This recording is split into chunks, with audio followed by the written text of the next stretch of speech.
to know whenever they're going to, farm. That's the only reason that you would start paying attention to where the sun went down every single day. And think about how many human beings had to have paid attention for how long just to know that every 52,000 years, a cycle completely repeated itself. And every 26,000 years is the cycle. Mini Ice Age Conversations podcast. It's about observing cycles, sharing insights, and solving problems together by combining historical, climate, food, and economic data so you can make informed decisions as we shift into a new era. Here's what was. This is what's coming. Our world is never going back to 2019, so what will the new era look like? And most importantly, what is immediate that will affect the pocketbook and the outlook into next year so we can all get ready? Thank you for joining. I'm your host, David Dubine. What's going to go on is the continuation of the cycle repeating. And you had some interesting numbers there. Correct me if I'm wrong. You said 26,000 years on one cycle would be observable, and you would notice the changes, but you'd have to see it again to understand the onsets and the repeat patterns of such time duration that you'd have to go through the cycle literally twice to understand that it was a cycle, because the first one was like a one-off. So it had to be the second to prove that it was a cycle. What if you did 10 of those cycles? 520,000 years. You would not only know it was a cycle for sure, you would know the intensity of it. You would really know the intensity of it. You would know when it would begin, but you would also get a good indicator on the onset. Maybe it's a super fast, rapid onset, and maybe it's a more gradual, slow onset. And then you would know the middle intensity of it. But imagine if you had been through 100 of these cycles and been able to match them out. Going back, 5.2 million years? Imagine how much knowledge you might have that far back in time observing 100 of these cycles. Like, yeah, after seeing 100 of them, you would get it really wired in, especially if the tech had advanced and computers that we see now were still of the ancients of old who had that tech way back then. What you're seeing right now is an orchestrated illusion in front of a matrix based off of that. I go millions of years advanced of anything we have now. But what if you could go back even further than that? Go back 20 million years, 25 million years to see 500 of these cycles. If you were going to continue to retain power and control a planet as a resource-based operation, then you would know that these natural variations in the climate occurred. Just like mining operations in, say, Indonesia. They understand the dry season. They understand the monsoon season. They got to adjust their operations based on how much rainfall there is coming down during the different seasons. It would be no different if you were having a planet of 8 billion people that were doing things to mine, perhaps gold, silver, something that's needed for trade in a faraway star system or even inter-solar system here. Sell in May and go away. Wall Street's wisest advice this time. It is different. It's worse. The Wall Street Journal warned, don't just sit there, do something. Morgan Stanley warns commercial real estate is headed for a crisis worse than 2008. It's no longer a black swan, it's a flock of black swans. There's a banking crisis, commercial real estate, de-dollarization, rate hikes, and persistent inflation. BRICS is the hottest ticket in town with an additional 19 countries looking to join and move away from the dollar. It's no wonder Google search hitting record high. April 2023, quote, how to buy gold. Mention the Adapt 2030 channel. You're going to get some first-class service. Patriot Gold Group offers the no fee for life IRA, where your IRA or 401k can be in physical gold or silver on qualifying rollovers. 888-546-7020. Call to get your free investor guide today. Keep in mind, Patriot Gold Group is Consumer Affairs top-rated IRA gold dealer for 6 years in a row. That's 888-546-7020. Give them a call. And now on with the video. Some of this way out in the open, for example, some of the science fiction movies make a lot of sense. It's just like trading in a bazaar in somewhere in Cairo in 1850, There's a big space around us, literally, when I say that space. Let's say you knew 500 of these entries and exits from.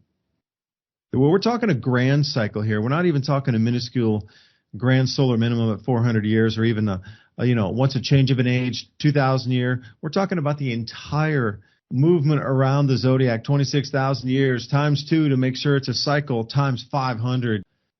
That's where we get 500x on the same cycle of 26,000 years, which is what the reason I give you that number is the Indian Vedic texts describe 23 million years approximately is when we, quote unquote, as humanity have been on this planet.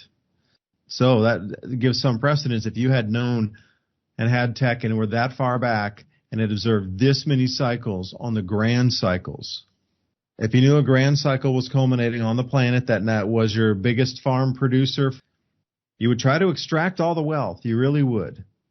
And you would also try to leave a whole bunch of just the last person that wants to stay on deck on the ship, down there, but we'll give you a bunch of food and entertainment and things. If you look at it in that sense of the Earth just being a mining colony, a colony of sorts to procure resources, knowing that after one of these resets, that the Earth would replenish itself, recleanse itself, regrow itself, and then in another 1,000 or 2,000 years you would come back and it's anew again, but you run the same old game plan again and again and again for 25 million years.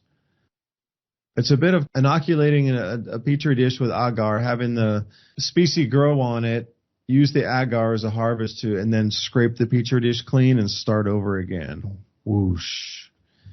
Farm Earth. Now, how do you move through the reset on something like this? Somebody knows these because, Ransom, you're talking about the Cahokia. That was part of the Mississippian culture, 800 AD to 1600 AD, and they just collapsed. There's a famous area around here called Sitico that was part of that. It's even on their maps and thing. Etowah also, I saw the Indian Mounds going down to the Atlanta airport. If you're driving down 75, Etowah is off of there once you get into Georgia pretty deep. There's a huge amount of just mounds out there in Etowah. They're called the Etowah Indian Mounds, and there's all these signs going down I-75 that'll get you there. But what is it with the systematic resets anyway on these smaller periods of time? 800 to 1600, that's an 800-year variable there. The Mayans collapsed around 800 AD. So did the Tang Dynasty in China. So again, that's another 800-year cycle, or 400. But for them to end on that time when another ascends is pretty interesting in time, how it's like a continuous timeline from the collapse of the Maya, 800 AD, and then suddenly the Mississippian culture rises and there's, 100 million people all up and down from Canada over as far as we know as the East Coast, everything east to the Mississippi. And west, a lot of it west. That was a vast culture, vast, 100 million people vast, on this same continent. Just a few hundred years ago, that makes no sense to me whatsoever. How close that is in time, yet we don't even understand it. Not taught in the history books. These changes show catastrophism. And that is Velikovsky. They did not want him in. As soon as you even said Velikovsky in a paper, you were removed from your academia because they did not want this information out. But just seem that it's coming to head right now, Ransom. I don't know. It does seem that Mother Nature has a sign. It is signs in the skies for sure. Yeah, it is. And obviously, all of ancient man was paying attention to what's going on. You're mentioning millions of people, the Maya and the Cahokia. We already know that in 536 AD, the Mayans just stopped doing anything for like 100 years. They didn't do anything. So way past till 650. However, at the same time, the Chacoan or Anasazi or whatever you want to call them, they started building buildings. They started building granaries. They started living life different, not as hunter-gatherers. And then you go over to the Cahokia people. you see the same thing. So genetically, we know from Chaco Canyon that was built about 599 or 600 AD, they had Mesoamerican genetics. So they had Mayan genetics, Aztec genetics. So we know people were moving back and forth trying to reestablish civilization.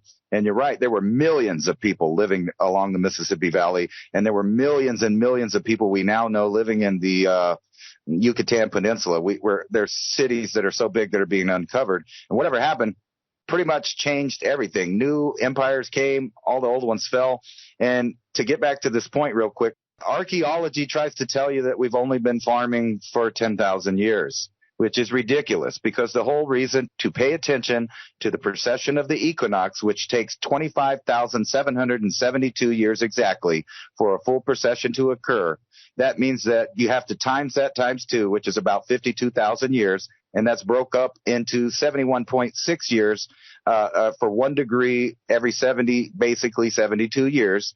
So 50.3 seconds of arc per year, or 1 degree every 71.6 years. And speaking of the Mayan, their entire system was based on 72, which they knew that whenever the Pleiades came back to a certain spot, that was another increment that had taken place. So in order for them to know that the precession of the equinox repeats itself, means that at least 52,000 years of farming history has taken place on Earth. I don't care what the archaeologists say. We know that humans were paying attention to this precession of the equinox. And really the only reason to pay attention to that is to keep track of when you need to plant, when things die, which years are going to be good. They had that all figured out at some time. And now we fast forward to the future. Nobody knows nothing about any of that. They barely know how to farm. They don't know what's going on with the time. And, they always talk about how Mayans were obsessed with time. That's because they knew it repeated itself. Exactly. I don't know where they got the information, but they had it when they were fully formed civilization shows up. We know the Olmec gave it to them, their calendar system, which means the Olmec, they had to have got it from somewhere. And then Göbekli Tepe, you can just name all of these different places that were keeping track of a time scale of 52,000 years, with the only purpose being to know the arc on the earth of how it's tilting back and forth, to know whenever they're going to, farm. That's the only reason that you would start paying attention to where the sun went down every single day. And think about how many human beings had to have paid attention for how long, just to know that every 52,000 years, a cycle completely repeated itself. And every 26,000 years is the cycle. So you can fit that into everything else. That's the tilt of the earth that there's no way around admitting that human beings have been keeping track of this information for that long, at least, which means why aren't we paying attention to it? Ransom, again, what are you thinking about today's speediness, if you will? Compared to last week, it seems like it's been a month. It does seem like time's slowing down, but it also seems like there's not enough of it. Like you said, how fast do we need to move here? And I'm thinking pretty fast, because I'm trying to do a lot of projects all at once, so that, by the end of the summer, whatever happens, I'm not going to worry about much, actually. You have to test out your gear, and you have to get out there with the realization, can I do this? Can I just live out here? I mean, if I have to just live on the actual earth as a symbiote being, can I do that? I hate to say it. I'm going to say 7.5 billion people is no. The answer is no. They can't do it without a support structure, without some kind of civilization. Only very few people know how to just live off the earth. So going camping is a great way to test all of that, especially going camping with minimal store-bought items, stopping to get a bunch of drinks and all of that. If you go with trying to find some water, of course, bring backup. Obviously, but try not to use it. You bring your supplies, but you try not to use them. You see what you can do there. That is a great thing. And I'm trying to do the same thing with the farming. How much can I actually get in the ground? How much food can I get up this year in my little, small, semi-urban, semi-rural lot that I have, surrounded by people now? It's not really farming conditions. The entire area around my house, they laid probably, I'm going to say, half a foot of gravel on there. So I've been having to dig all that up everywhere I want to farm and everything. And it's just how many seeds can you put in the ground? How many can you pay attention to and be ready for the heat and the floods and God knows what happens in the stores. I'm sure you saw there's now a admitted worldwide rice shortage. They're saying it's the worst in supply in 20 years. Well, that doesn't really sound like a big deal when they put it that way. When you say a global shortage of something, that indicates to me that there actually is a real shortage of it, meaning not enough's being farmed, not enough's being harvested, not enough stored, not enough delivered, not enough just in time. That's where I'm at. I'm tripping on how much can I produce this summer instead of, worrying about too far in the future, connecting with the earth right now and seeing what I can do this year as far as prepping, but really just figuring out how to live on the land. If you can figure out how to just live on the little patch of dirt that you own and produce enough support that you just don't need that much of other things, you can learn to live without internet. You can learn to live without lights. All of that stuff is part of a make-believe matrix kind of we live in now. I mean, it's real, but at the same time, we were sitting here the other night and half of the valley just went dark about 3:33 in the morning. Oddly, it was so eerie that it just woke everybody up in a dead sleep. The quiet that happened instantly when all infrastructure and power got turned off. It was very bizarre. I went outside and, I was checking on my solar lights. Where's my flashlight? I got a flashlight. I got several flashlights, but where is it in pitch black? I actually thought, I might be having a stroke because, my eyes were completely open and I couldn't see anything until I got outside and, there's a little bit of starlight and I could see probably 15 miles away. They had power way over there. But that was a wake-up call for somebody that thinks they're prepped. I was stumbling around. It took me about 15 minutes to get everything situated and try to figure out what exactly was happening. I mean, was it something big? It turned out the power was out. That's it, something with the power company. But who knows what that could be? An EMP, an earthquake hundreds of miles away? I mean, I don't know. Being prepared, though. I knew we could eat. I have fire. I have protection. And I have the capability to leave this spot. So those are all the number one things to think about. And camping, it's like the best way to test out all of your equipment, try to use it. I wouldn't necessarily recommend using any of your supplies. You try to, make that trip about that trip so the supplies stay there. I try to keep a flashlight in every single room, but still, if you're disoriented when you wake up. Another thing, they did a controlled burn in our area right here in East Tennessee, Forest Service. But I didn't get the message. I didn't see anything on the news. I didn't get any text messaging. It didn't say anything about that on like the Wonderground weather app or anything. Nothing. In the middle of the night, it smells like smoke everywhere suddenly. And it's not a campfire or somebody's burning chimney. Somebody's having a campfire, somebody's cooking something. It's a wood. This was a forest fire. It has a completely different smell to it, and it is so overpoweringly smoky.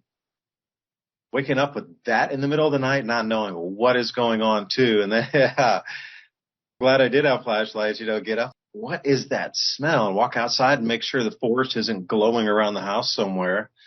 Imagine the fright in that. You get that smell, and then all of a sudden you look over and the entire hillside's on fire, and you didn't get a warning, and you got to grab stuff and throw it out. That's where that mobility comes in. And, thinking about a pickup truck, if you have a 250-gallon tote, you got a pressure washer, be your own firefighting, at least for grass fires. Those pressure washers, man, they just mist everything out and just spread it huge distances. Not a lot of people are thinking about their own firefighting capability right around their own premises.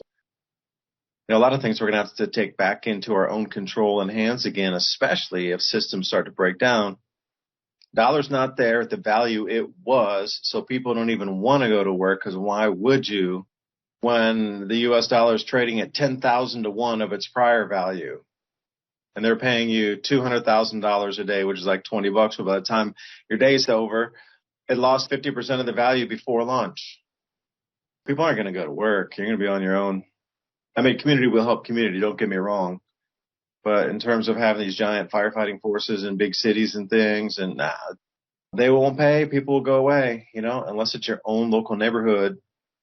But things are just going to cease to function the way they did in the pinpointed way that they could direct vast amounts of resources, overage for a better term. But they won't have that overage anymore because everything will just stay within its own borough or neighborhood or whatever. And those lights and candles and lanterns. So, another note I wrote when you said that was, yeah, your light. Your first line of defense would be a quick flashlight either on the wall or somewhere. But then, get a candle lit. And then I have lanterns. I got these old lanterns I bought in a estate sale. Still run on kerosene. If you don't tune them in, if you don't dial the wick down, you're going to get all the black smoke. So it's one of those old school kind, late 1800s, early 1900s. That is super long. I mean, you fill up that little receptacle there in the glass, you're burning for 8-9 hours straight. Leveling up on being able to expand your vision. And what if you had a night vision scope? I mean, is that thing charged up or is that out of battery? Do you have it where you peer out into the night and see people that are coming around? Even if you had like a thermal monocular or something, is it charged? That might be great that you have it, but is it charged? Grandson, you hit the most unique point there. We were so 180-degree opposite, but so in sync with the thought of the experiment. Bring as few supplies as you can and see if you can forage and whatnot. We were thinking something completely different. We had fruit juice bottles, like orange juice, that are pretty large size, to fill them with different condiments. Green tea was one, water, the orange juice itself, but freeze it solid so you have a solid block of ice. And how long could you keep things cool in the coolers with no re-refrigeration and no ice bought and no ice put in? And that was the experiment. And at the end, it was like consolidating cool stuff to keep it cooler. But as you bring those bottles out and set them just around, and it doesn't have to be directly in the sun, they'll slowly melt. That's how you drink. But to try to freeze everything first, and please remember, you can't have the bottle completely full when you do that, or else it'll expand and crack your plastic. You need to leave probably 80% full, 85% full, allow for that expansion of the ice. But not having supplies and trying to think that direction, and the answer for me, Ransom, is zero. I mean, at least for me, no, man. There just wouldn't be enough out there. You'd be eating vegetables a lot. Maybe you could trap something. You can't really hunt in national parks and things, so even if there's 20 other people there in the park with you, like we went off season, there's hardly anybody there. Just this huge giant area, like 10 people in this like square mile area. Even at that point, you'd all be looking for resources in the same place. For us, it was like reading accounts of the 1930s when they went hunting way deep into the woods. It took them so long to get in there that when they harvested an animal, whether it be a deer, a squirrel, whatever it is, they couldn't get it back out before it started to rot and go bad. That's how deep in the forest they needed to go. You're talking days and days and days walking into the forest to go hunting in the 1930s. That'll blow your mind. 1930s, this world was probably 50% more forest covered. And they went that far in and still couldn't find game, even the tiniest of things like chipmunks and tiny sparrows, anything to eat. They couldn't get it out. So we were starting to think refrigeration. All right, well, what would you need to take in if you really needed to get somewhere deep in? Like, how long could you truly keep things cold for? How do you reverse the feast? We went in with a plan to cook something for dinner, but then we realized quickly, stuff isn't staying nearly as cold as we thought. You got to eat this first. You got to rearrange everything and retool the dinner based on the melt versus what you plan to have. But I'm telling you, Ransom, we could find some, hands full of clover.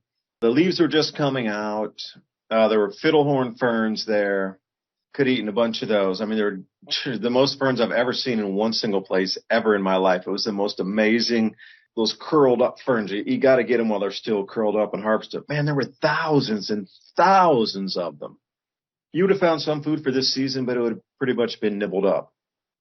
The other day that sent me down a whole rabbit hole. I was just looking at, I thought we've talked a lot about what would happen with a small exchange of nuclear war. How dead would the earth really be? I mean, like, what would it be like?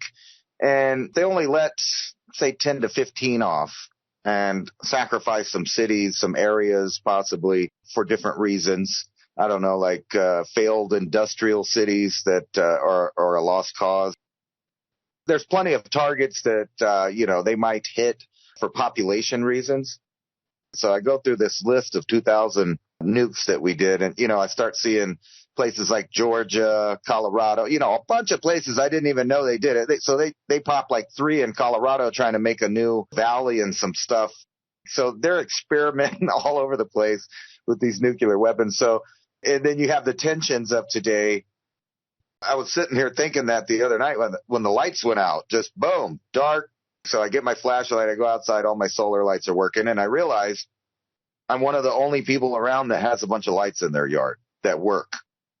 Everybody else is in the dark. You can see phones moving around in their houses because that's the only flashlight they have, right?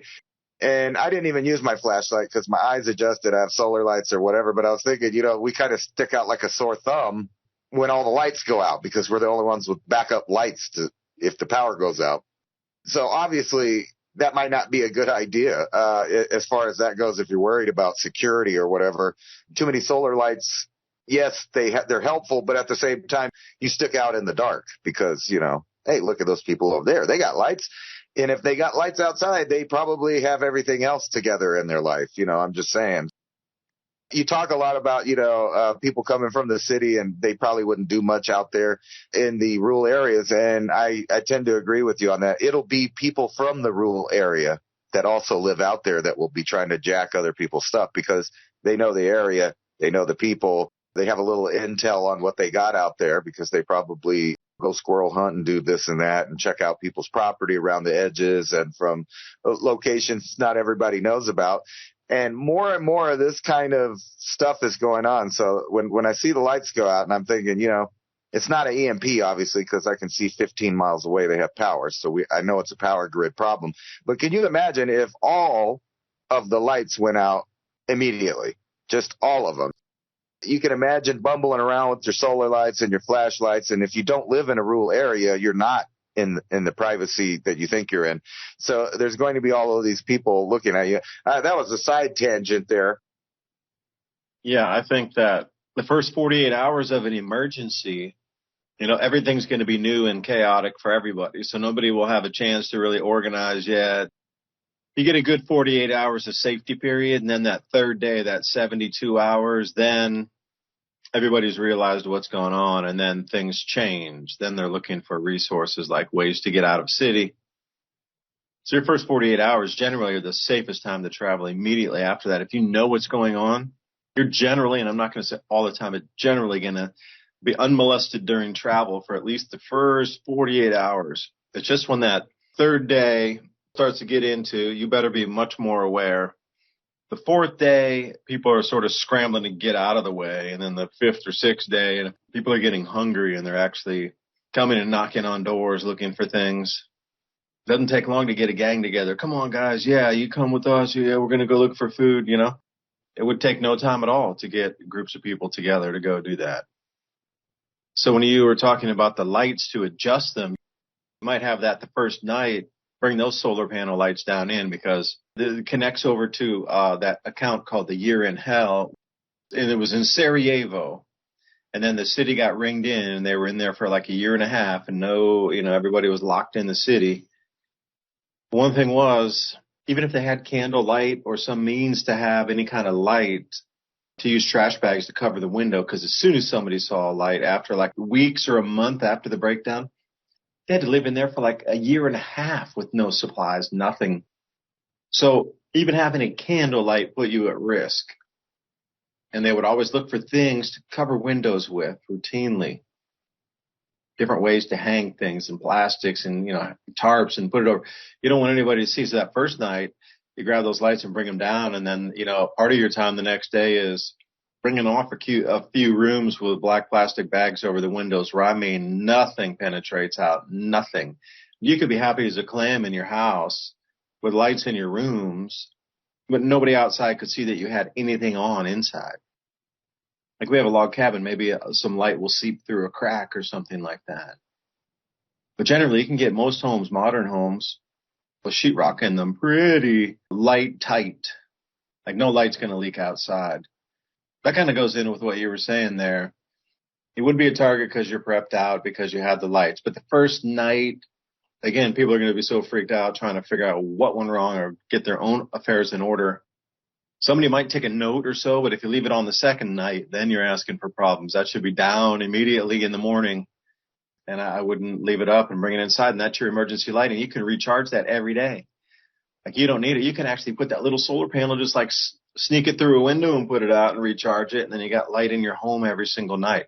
Anytime I have a chance to buy like those string lights or something, and I know a lot of people do because it's super easy backup light. We're using it for the barn. You know, anything solar is awesome for lights.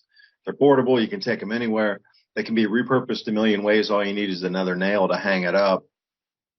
I mean, versatile use thing, unbelievable. Yeah, there were stories of dudes out here in the countryside lerping on people's properties. Still goes on, but again, I'll say people in the countryside also know where people in the countryside are shooting every day on the properties. Like, there's a sound resonance in the forest that everybody hears it, and that's kind of the ring. Stay away from that sound. You know, so there's an unwritten rule there. I guess it's called common sense, maybe.